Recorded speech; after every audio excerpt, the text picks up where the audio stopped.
What if I told you that holding just 500 ounces of silver could potentially fund your entire retirement? I know that sounds impossible. Most people think you need millions in the stock market or a massive 401k to retire comfortably. But when you understand what's happening in the silver market right now, when you see the math that institutions don't want you to calculate, everything changes. And I'm going to walk you through exactly why this specific amount of silver could be the difference between struggling in retirement and living with complete financial security. Let me start with something that's going to sound controversial. The silver market is broken. Not broken in the way most people think, where prices are just volatile or unpredictable. I'm talking about structurally broken at a fundamental level. And this brokenness is creating an opportunity that we haven't seen in decades, maybe ever. But before I show you the math, you need to understand what's actually happening behind the scenes. Right now, the silver market is experiencing its sixth consecutive year of supply deficit. Think about what that means. For 6 straight years, the world has consumed more silver than it has produced. We're mining every ounce we can, recycling everything possible, and it's still not enough. The deficit isn't small either. We're talking about over 1 billion ounces of total demand against supply that simply cannot keep up. And here's what makes this different from any other commodity shortage you've ever seen. Silver is being consumed, not just held. When someone buys gold, they typically store it. It sits in a vault. It can come back to market. But silver? It's being used up in solar panels, in electronics, in medical applications, in thousands of industrial processes where it's used in such small quantities that it's never economically viable to recover it. Once it's gone forever. Now, before we go deeper into this, I want to mention something quickly. I've put together a free guide that breaks down the wealth protection strategies that thousands of American retirees are using right now. It's in the description below. If you're concerned about your retirement savings, it's worth checking out. All right, back to the math that changes everything. Let's talk about what 500 ounces actually represents. At current market levels, we're looking at an investment that most middle-class Americans could actually afford if they repositioned some of their existing retirement assets. We're not talking about becoming a billionaire or taking massive risks. We're talking about a calculated position in a market that's setting up for something extraordinary. But here's where it gets interesting. That 500 ounces represents something much bigger than just the metal itself. It represents a stake in one of the most supply-constrained markets in human history at a time when demand is accelerating faster than anyone predicted. Let me paint you a picture of what's driving this demand. The solar industry alone is consuming silver at a rate that would have seemed impossible just a few years ago. Every solar panel requires silver for its conductive properties. There's no substitute that works as well. And the world is installing solar capacity at an exponential rate. We're not talking about a gradual increase. We're talking about a parabolic curve of installation that's eating up silver supply faster than new mines can possibly come online. And that's just one industry. The electronics sector is consuming massive amounts of silver. Every smartphone, every electric vehicle, every computer, every piece of modern technology requires silver. And as the world becomes more technological, as artificial intelligence demands more computing power, as electric vehicles replace combustion engines, the demand for silver in electronics is skyrocketing. Then you have the medical industry, where silver's antibacterial properties make it irreplaceable in certain applications. You have the defense industry, where silver is critical for various technologies. And you have the investment demand, which is starting to wake up to what's happening. But here's what most people miss. While demand is exploding, supply is actually struggling. Silver mining is not like flipping a switch. You can't just decide to mine more silver and have it happen. It takes years to bring a new mine online. You need to find the deposit, which is increasingly difficult because the easy-to-find silver has already been found. You need to get permits, which in many jurisdictions takes years and faces increasing environmental opposition. You need to build infrastructure, hire workers, and invest hundreds of millions or even billions of dollars before you get a single ounce of silver out of the ground. And even then, most silver isn't mined as primary silver. It comes as a byproduct of mining other metals like copper, lead, and zinc. So silver supply is actually tied to the economics of completely different metals. What does this mean? It means that even as silver prices rise, supply cannot respond quickly. We're locked into a supply deficit that could last for years, potentially decades. And during that time, every ounce of silver that gets consumed is one less ounce available for future buyers. This is where the math starts to get really interesting for anyone holding physical silver. Let's run some numbers. The total amount of silver available for investment globally is actually shockingly small. When you subtract all the silver that's locked up in industrial applications, all the silver that's in jewelry and silverware that people aren't going to sell, all the silver that's held by institutions who view it as a strategic reserve, you're left with a relatively tiny amount of silver that's actually available for purchase by retail investors. Some estimates put the total investable silver supply at less than 2 billion ounces globally. Now, that might sound like a lot until you realize there are over 8 billion people on this planet. If just a tiny fraction of the world's population decided they wanted to own silver as a hedge against currency debasement, as a store of value, as a speculation on this supply deficit, there literally isn't enough silver to go around. This is where your 500 ounces becomes significant. You're not just buying silver. You're securing a position in a market where supply is finite and shrinking, while demand is infinite and growing. And here's the kicker. Most people have no idea this is happening.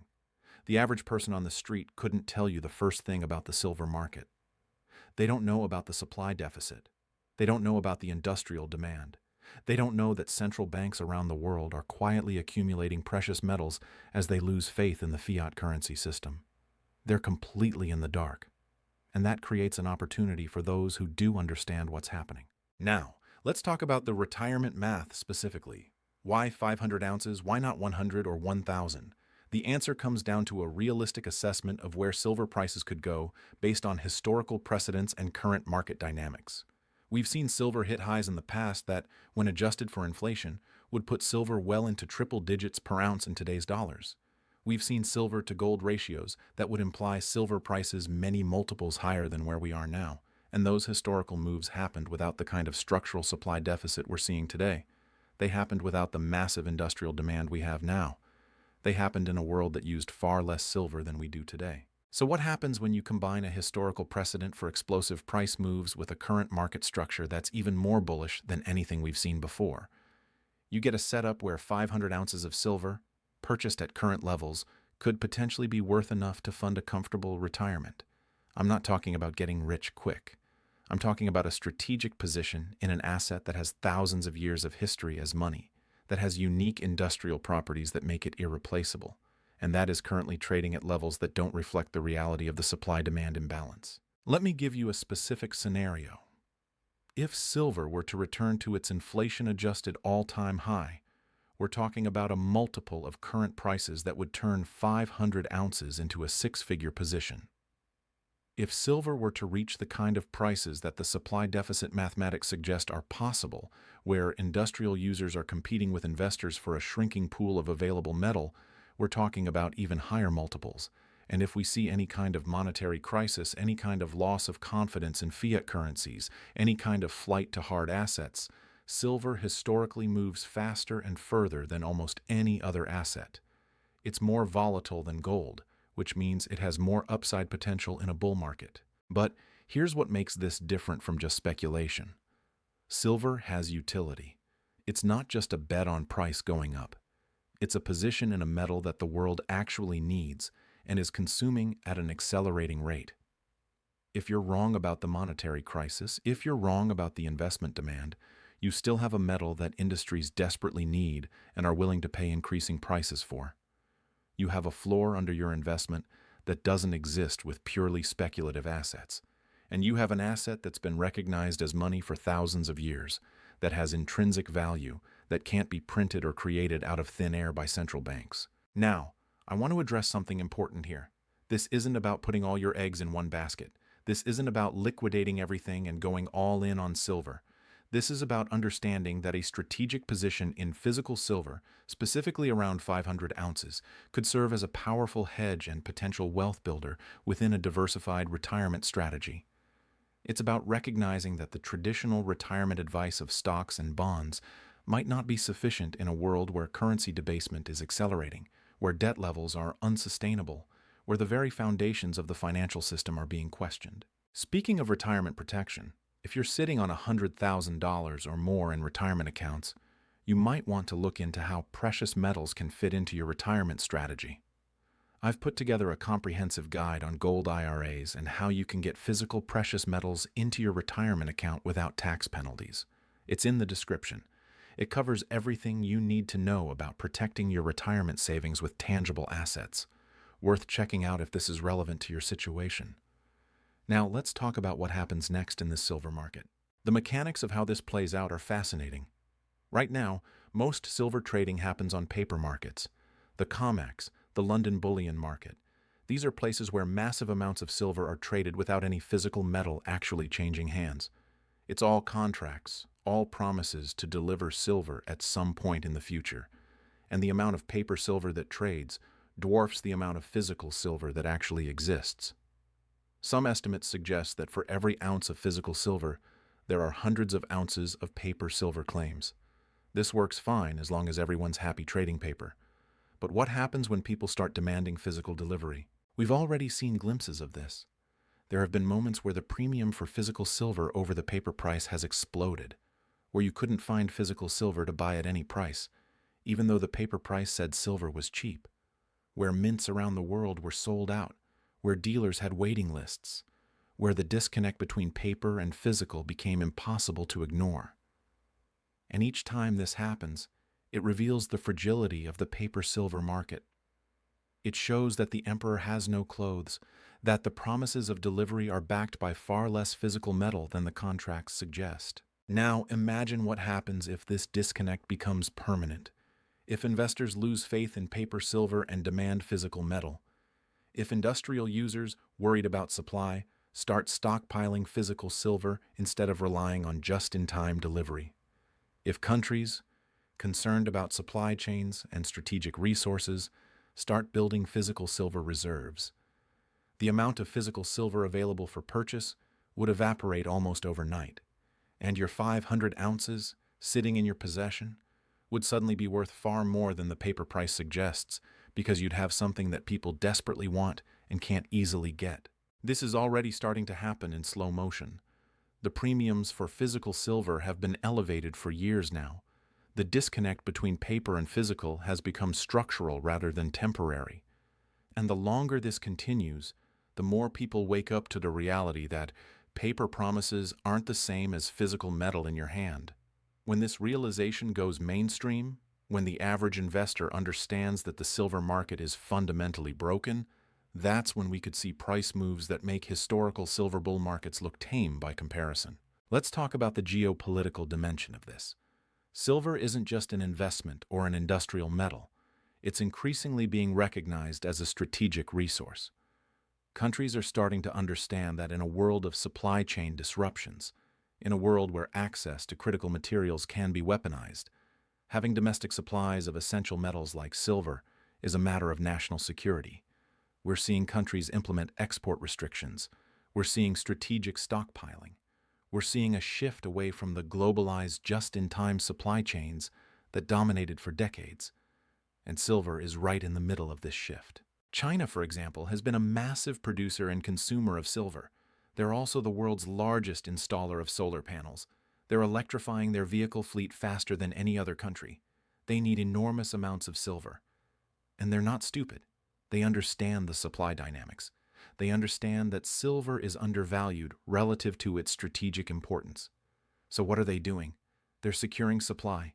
They're locking up production. They're making sure that Chinese industries have access to the silver they need, even if it means less silver is available for export to the rest of the world. And they're not alone. Other countries are waking up to the same reality. What does this mean for you as an individual investor? It means that the silver available for purchase by retail investors could become increasingly scarce, not just because of supply deficits, but because of strategic hoarding by nation-states. It means that your 500 ounces represents not just a position in a commodity market, but a stake in a resource that countries are competing to control. And it means that the price discovery mechanism for silver could shift dramatically as the market transitions from a globalized free market to a more fragmented, strategic resource market. Now, let's address the elephant in the room. What about the risks? What could go wrong with this thesis? It's important to be honest about this. Silver is volatile. It can drop sharply in price. It doesn't pay dividends or interest. It costs money to store securely. And there's always the possibility that some technological breakthrough could reduce industrial demand, or that massive new supplies could be discovered, or that the paper market could continue to suppress prices indefinitely. These are real risks that anyone considering a position in silver needs to understand. But here's the thing about risk. It's not just about what could go wrong with your investment. It's also about what could go wrong if you don't make the investment. What's the risk of having all your retirement savings in dollars that are being devalued through inflation? What's the risk of being entirely dependent on financial assets that could collapse if the banking system faces another crisis? What's the risk of not having any exposure to hard assets in a world where trust in institutions is declining? When you look at risk holistically, when you consider not just the risk of action but the risk of inaction, the case for holding physical silver as part of your retirement strategy becomes much more compelling. The math on 500 ounces comes down to this. It's enough to be meaningful if silver does what the supply-demand fundamentals suggest it should do, but it's not so much that it represents an irresponsible concentration of your wealth in a single asset. It's a Goldilocks amount. Not too little to make a difference, not too much to be reckless. And it's an amount that's actually achievable for many Americans if they're willing to think differently about their retirement planning. Consider what most retirement accounts look like. They're heavily weighted towards stocks and bonds. They're entirely dependent on the continued functioning of the financial system. They're denominated in dollars that are losing purchasing power every year. They're managed by institutions that take fees regardless of performance. And they're subject to rules and restrictions that limit your control over your own money. Now compare that to 500 ounces of physical silver. It's tangible. You can hold it. It's not dependent on any institution's solvency. It's not subject to counterparty risk. It's been recognized as valuable for thousands of years, and it's positioned in a market that's setting up for potentially explosive moves higher. The retirement math works like this. If you're planning for retirement, you need assets that will maintain or grow their purchasing power over time. You need diversification across different types of assets. You need some exposure to hard assets that can't be devalued by central bank policy, and you need a strategy that doesn't require you to perfectly time the market or make complex trading decisions. Physical silver checks all these boxes. It's a long-term store of value. It's different from stocks and bonds. It's a hard asset with intrinsic value, and it's a buy and hold strategy that doesn't require constant monitoring or trading. But here's where it gets really interesting. The potential upside on silver isn't just about the price going up. It's about the purchasing power of silver relative to other goods and services. Throughout history, silver has maintained its purchasing power over long periods of time. An ounce of silver has bought roughly the same amount of bread or other basic goods for centuries. Meanwhile, fiat currencies have consistently lost purchasing power. The dollar has lost over 95% of its purchasing power since the Federal Reserve was created.